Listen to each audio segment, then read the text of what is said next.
ఏ friends, OG cinema ఇంకోసారి వెళ్ళినా అనమాట. అసలు ఏంది దీని కథ, ఏంది దీని విషయం ఏంది, సాహోకి కనెక్ట్ చేసిండు. ఆ గోల్ అప్పుడు సరిగ్గా అర్థం కాల. మీరు రివ్యూ చూడండి, అన్నీ చూడండి. వాజీ సిటీ గురించి చెప్పిండు అది ఇది అన్న, కానీ డెప్త్ అయితే చెప్పాల. అసలు నేను ఈ వీడియో ఇంకో 2 రోజులకి చేద్దాం అనుకున్నా, కానీ ఆగట్ల. మనోళ్ళు పెట్టేటటువంటి బలవంతం వల్ల ముందుగానే ఈ వీడియో గురించి మాట్లాడుకునేటటువంటి ప్రయత్నం చేద్దాం. ఎలా కనెక్ట్ చేసిండు అనేటటువంటి ఒక పాయింట్ చెప్తా. మన అప్కమింగ్ మూవీస్లో లైక్ ఓజీ పార్ట్ 2 అయినా, మన సాహో పార్ట్ 2 అయినా సుజిత్తో ఎలా మాస్టర్ బ్రెయిన్ వాడబోతుండు అనేటటువంటిదే ఇంకో పాయింట్ చెప్తా. అసలు కనెక్ట్ చేయాల్సిన సిచ్యువేషన్ ఏంది. ఇంకొంతమంది ఏమన్నారంటే రివ్యూ ఇచ్చేవాళ్ళు ఏదో ఇరికిచ్చేసిండు, బలవంతంగా లియో సినిమా తీసుకొచ్చి ఎల్సీయూలో ఎలాగైతే లోకేష్ కనకరాజ్ ఇరికిచ్చిండో సుజిత్ చూసుకున్నట్లయితే అదే విధంగా సాహో సినిమాలో ఓజీని విరికించిండు, ఓజీలో సాహో బిట్ని ఇరికించిండు అని చెప్పి చాలామంది మాట్లాడడం నేను నా చెవులతో విన్నా. మీరు కూడా రివ్యూ చూసే ఉంటారు. వాటన్నిటి గురించి క్లారిటీగా క్లుప్తంగా మాట్లాడుకునేటటువంటి ప్రయత్నం చేద్దాం. ఆల్రెడీ నేను నొక్కి చెప్పా, 100% ఓజీకి సాహోకు లింక్ ఉండేటటువంటి అవకాశం లేదు. ఆ టైం పీరియడ్ వేరు, ఈ టైం పీరియడ్ వేరు అని చెప్పి ఒకసారి చెప్పా. ఇంకోసారి ఏం చెప్పా, ఉండేటటువంటి అవకాశం ఉంది, ఉంటే బాగుండు అనేటటువంటి చెప్పా. సో దాన్ని బట్టుకొని చాలా మంది అయితే ట్రోల్ చేస్తున్నారు. ఒకసారి ఉందంటో, ఒకసారి లేదంటో. ఉండదు అనుకున్నా, ఎందుకంటే ఎలా పెడతాడు, ఎంత ఇల్లాజికల్గా ఉంటుంది. ఇది చూసుకున్నట్లయితే దానికి దీనికి ఒక 100 years అంటే ఒక 40 years అని చెప్పి చాలా మంది అంటున్నారు. 40 years 100 years డిఫరెన్స్ ఉంది. టైం లైన్ అనేటటువంటిది వేరు ఉంటుంది. ఓజీ ప్రభాస్ కలవడం ఇంపాసిబుల్ అనేటటువంటి పాయింట్ అయితే నేను మరీ రేకెత్తించి మీ ముందైతే ఉంచేటటువంటి ప్రయత్నం చేశాను. సో మరి ఎలా కనెక్ట్ చేసిండు అనేటటువంటి ఇంకో పాయింట్ కూడా జాగ్రత్తగా మాట్లాడుకునేటటువంటి ప్రయత్నం చేద్దాం ఫ్రెండ్స్. మొట్టమొదటి ఏంటంటే ఈ సీన్ సెకండ్ హాఫ్లో వస్తుంది. మళ్ళీ చెప్తాను, చాలా మందికి తెలియకపోవచ్చు. సెకండ్ హాఫ్లో సాహోకు సంబంధించినటువంటి రెఫరెన్స్ అయితే వస్తుంది అనమాట. అక్కడ ఏం చెప్తున్నారంటే మన దాదా ఉంటాడు అనమాట, మన సత్యదాదా ఉంటుంది కదా, సత్యదాదాని మన ఓమి చంపాలని చెప్పి చూస్తూ ఉంటాడు.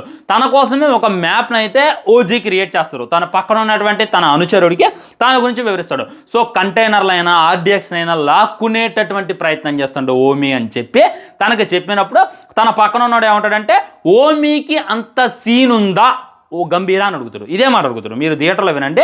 ఓమీకి అంత సీన్ ఉందా అంటే ఏంది, ఓమీని తను తక్కువ చేసిండు, ఓమీని చాలా తక్కువ అంచనా వేస్తున్నాడు. చూసుకున్నట్లయితే అదేందో డల్లర్ డైర్ వేసుకొని తిరుగుతుండు, వెయిట్ చేస్తాను ఓమీ అంటుండో, సిగరెట్లు తాగుతుండు, ప్రతిసారి ఫెయిల్ అవుతుండు. ఓజాస్ అక్కడికి వెళ్ళిందంటే ఓమీ ఫ్లాప్ అయితేనే ఉండు. అసలు ఓమీ ఒకసారి కలిస్తే ఇంకా ఓమీ పని అయిపోతుంది అనమాట. అసలు ఓమీకి అంత సీన్ ఉందని చెప్పి నువ్వు ఎలా అంచనా వేస్తున్నావు అని చెప్పి చాలా తక్కువ చేసిండు. ఇక్కడే చాలా మంది పప్పులో కాలేశారనమాట. నేను కూడా సినిమా చూసి వచ్చే అసలు ఇమ్రాన్ హష్మీకి ఏంది సరైనటువంటి క్యారెక్టర్, ఇలా అంత పెద్ద విలన్ని సరిగ్గా వాడుకోలేంది సుజిత్ అని చెప్పి నేను కూడా మీతో డిస్కషన్ చేసిన. ఇక్కడే మనం జాగ్రత్తగా అబ్జర్వ్ చేసినట్లయితే ఓమీకి ఏ రేంజ్లో ఎలివేషన్లో పడ్డాయి అనేటటువంటిది మీరు చూస్తే మీకు అర్థమైంది అనమాట. ఓమీ యొక్క ఫుల్ పేరు వచ్చేసి ఓంకార్ వర్ధమాన్ విరాజ్. అర్థమైందా? ఓంకార్ వర్ధమాన్ విరాజ్. పేరులోని ఎంత వైపు ఉంది, రీసౌండ్ వచ్చి అతను మాట్లాడుతుంటేనే. ఈ విధంగా తన గురించి చెప్తాను అనమాట. ఓమీ అసలు పేరు వచ్చేసి ఓంకార్ వర్ధమాన్ విరాజ్ అని చెప్పి తర్వాత చెప్తారు. ముందే చెప్తారంటే వాజీ మహానగరం గురించి విన్నామా, ఇండియాకి అది చాలా దూరంగా ఉంటుంది. అందులో ఉన్నటువంటి క్రైమ్స్ అయినా, వెపన్ డీలింగ్ అయినా, డ్రగ్స్ అయినా, అదంతా కూడా ఒక మహానగరం, రిచెస్ట్ ఏరియా, అది రిచెస్ట్ ఏరియా. ఆ ఏరియాని రాబట్టుకున్నోడు ఇంకా బిలియనీర్ అయిపోతాడు. సో దాని మీదకి ముందుగానే అటాక్ చేసిన వాడే ఈ ఓమీ అనమాట. మీకు అర్థమైందా?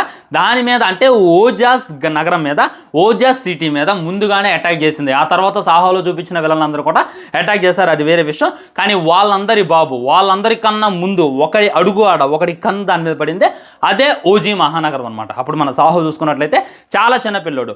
అటాక్ చేసినప్పుడు మన సాహో వాళ్ళ అమ్మని ఓమీ చంపేస్తాడు. ఇది కూడా చూపించిండు, మీరు సినిమాలో చూస్తే క్లారిటీగా అర్థమైంది.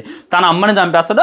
మళ్ళీ ఇక్కడ పెద్ద ట్విస్ట్ ఏందో పెట్టిండు తెలుసా, సత్యదాదా తమ్ముడే రాయ్ నందన్ మన సత్యదాదా తమ్ముడే రాయ్ నందన్ అనేటటువంటి చెప్పిండు. బాబ్బా ఏమన్నా ఎలివేషన్ నిజంగా చెప్తున్నప్పుడే నాకైతే రోమాలు నెక్కబడుచుకుంటున్నాయి ఫ్రెండ్స్.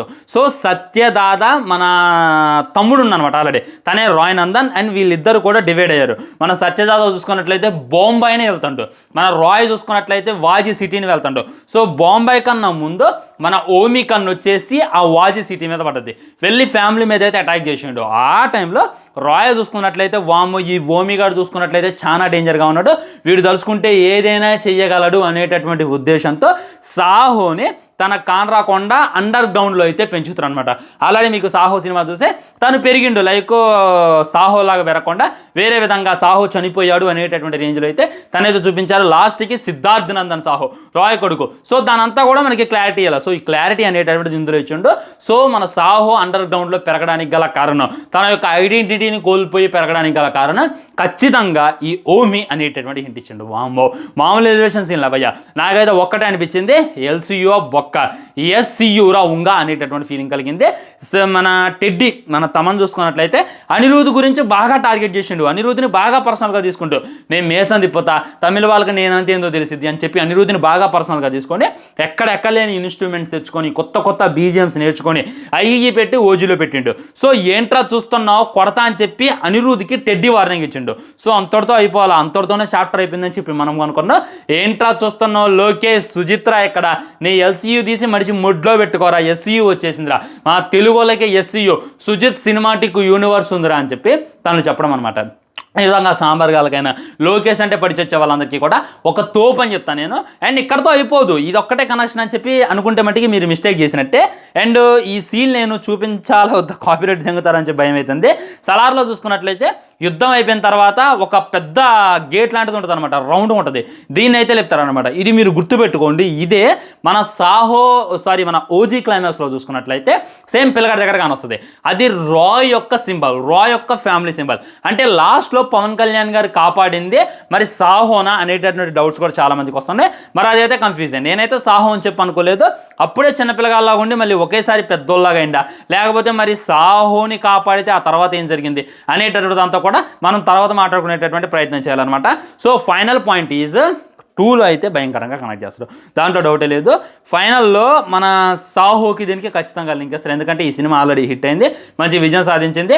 DVV వచ్చేసి మన ప్రభాస్ని రిక్వెస్ట్ చేసి అప్పుడు ఉన్నటువంటి ఆ సాహో బ్యానర్ని రిక్వెస్ట్ చేశారనుకో, ఖచ్చితంగా దీనికి సంబంధించి ముందు డెప్త్ వివరిస్తారనమాట. అండ్ ఓజీలో చూసుకున్నట్లయితే సాహో యొక్క రెఫరెన్స్లో ఇంకా ముందు పెట్టేటటువంటి అవకాశాలు నాకైతే గట్టిగా కానొస్తున్నాయి. ఈ విధంగా ఏదైనా జరగవచ్చు అనమాట. సుజిత్ తన బ్రెయిన్లో ఖచ్చితంగా అనుకున్నాడు మల్టీ స్టారర్ తీయాలి అని, తీస్తాడు అనేటటువంటి 100% అర్థమవుతుంది. వన్స్ తీసాక ఇప్పుడు మనం అనుకున్నాం కదా ఎల్సియా బొక్క అని, ఇది కొద్దిగా ఓవరే బ్రో, ఎందుకంటే ఖైదీకి విక్రమ్కి కనెక్ట్ చేసినటువంటి విధానం వేరు, అది మళ్ళా సుజిత్ మ్యాచ్ చేయలేడు అంటే ఇది ఇంట్రడక్షనే. జస్ట్ ఎస్యు అనేటటువంటిది తను పెట్టాలా వద్దా అనేటటువంటిది ఆలోచనలో ఉండే పెట్టిండు. అదే పెట్టాలని పెడితే మట్టికి ఇంకో లెవెల్ పెడతాడు. జస్ట్ ఇమాజిన్ చేసుకోండి. లాస్ట్కి సాహో 2 తీయాలి, ఖచ్చితంగా తీయాల్సిన సిచ్యువేషన్ అయితే వస్తుంది అనమాట. సాహో 2 తీసినప్పుడు అండ్ మన ఓజీకి సాహోకి కనెక్ట్ చేస్తే మట్టికి ఎక్కడికో వెళ్ళిపోద్ది అనేటటువంటి ఫీలింగ్ కూడా నాకు మళ్ళీ కలుగుతుంది అనమాట. తన యొక్క డ్రీమ్ని అయితే ఫుల్ఫిల్ చేసుకుంటూ ఒకప్పుడు గబ్బర్ సింగ్ సినిమాకి టవల్ కట్టుకొని పవర్ స్టార్ అని చెప్పి అరుచుకుంటా వచ్చిండు మన సుజిత్. ఒకప్పుడు ఎప్పుడో గబ్బర్ సింగ్ సినిమా రిలీజ్ అయినప్పుడు. ఇప్పుడు చూసుకున్నట్లయితే ఆ గబ్బర్ సింగ్ డైరెక్టర్ అయినటువంటి హరీష్ శంకర్ ఓజీ సినిమా చూసి సేమ్ పవర్ స్టార్ అని చెప్పి అరుచుకుంటూ వస్తుంటూ దీనికి మించినటువంటి సక్సెస్ ఇంకేం కావాలి, దీనికన్నా పెద్ద సక్సెస్ ఇంకేం సాధించాలి. ఒక మనిషి ఇంతకన్నా పెద్దగా సక్సెస్ కాలేడు. ఒకప్పుడు ఆ ఏ డైరెక్టర్ సినిమాకి అయితే అరుచుకుంటూ థియేటర్లో అడుగు పెట్టిండో ఇప్పుడు అదే డైరెక్టర్ అరుచుకుంటూ థియేటర్ నుండి బయటకు వస్తాడు అంటే నాకు తెలిసి ప్యూర్ సక్సెస్ అనమాట. ఒక 15 years ఆ 12 years పట్టింది అంత సక్సెస్ రావడానికి. ఈజీగా వచ్చేలా తను చాలా కష్టపడ్డాడు, డైరెక్టర్లు ప్రొడ్యూసర్ దగ్గరికి వెళ్ళిండు, చాలా కథలు వివరించిండు, ఎప్పటికో తన విజయం అయితే సాధించిండు అనేటటువంటిది 100% వస్తాం ఫ్రెండ్స్. ఇది అనమాట సాహోకి ఓజీకి ఉన్నటువంటి లింక్. ఒకసారి వెళ్ళి చూడండి. మరి చూడాలి, లాస్ట్లో ఓమి చచ్చిపోయేటప్పుడు కూడా నేను మళ్ళీ వస్తావు అంటాడు. వచ్చే ముందు నేను మళ్ళీ వస్తా ఓజీ, నేను అంత ఈజీగా చావును అని చెప్తాను అనమాట. RDXలు అయితే ఫెయిలిపోతాయి. ఏమో ఓమి మళ్ళీ తిరిగి రావచ్చు, ఓమిని చంపడానికి ఈసారి సాహోని రావచ్చు. ఎందుకంటే ఓమి చూసుకున్నట్లయితే తన మదర్ని చంపేసిండు, తన తండ్రిని భయపెట్టిండు, తన సామ్రాజ్యాన్ని కూలుద్దామని చూసిండు. ఖచ్చితంగా రివెంజ్ చేసుకోవడానికి సాహో ఏమన్నా ఎంట్రీ ఇవ్వచ్చు, అప్పుడు ఓమి బతకొచ్చు అని చెప్పి నేనైతే ఎక్స్పెక్ట్ చేస్తాను. ఏం జరిగింది అనేటటువంటిది సుజిత్ పురంలో వేరుంటే అవన్నీ కూడా మనం ముందు ఎక్స్ప్లెయిన్ చేసుకునేటటువంటి ప్రయత్నం చేద్దాం. ఉంటాం మరి. ఛానల్ని సబ్స్క్రైబ్ చేసుకొని వీడియో లైక్ చేయండి, వీడియో షేర్ చేయండి. తర్వాత ఇంకో మంచి వీడియోతో మళ్ళీ కలుద్దాం. Bye bye.